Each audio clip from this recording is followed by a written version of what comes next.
Welcome back, everyone. Back in a GMC Yukon once again. This is a Denali. Can't really see it. There it is right there. They don't put it on the headrests in the Yukons. But down here for your center console, I'm going to be showing you how to operate your center sliding console and the perks/benefits. So let's hop right in. Okay, flipping us around, you have your center sliding console.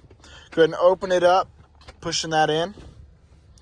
You have a decent amount of storage, but compared to a Denali that doesn't have the center sliding console, it's not near as deep, or SLT, SLE, AT4, so on and so forth. Now, to open your center sliding console, you're going to go up here.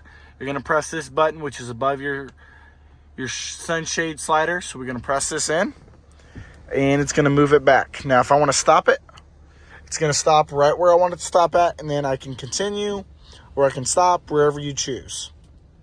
Now, the perk is you have storage underneath, so it does put a little bit of space here, so you can store things in there and keep it out of sight, out of mind. You can also store, your purse, grocery bag, snack bag, different types of things. Another thing I really like is you can push this forward, so you have your armrest.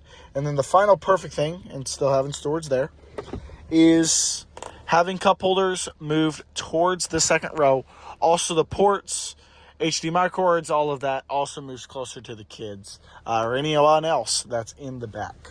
And to move it back forward, going to press the button forward and it'll slide forward for you. Moves pretty quick in a manner where it won't injure you or harm if you are in the way.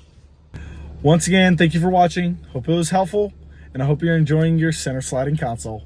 I'll see y'all soon.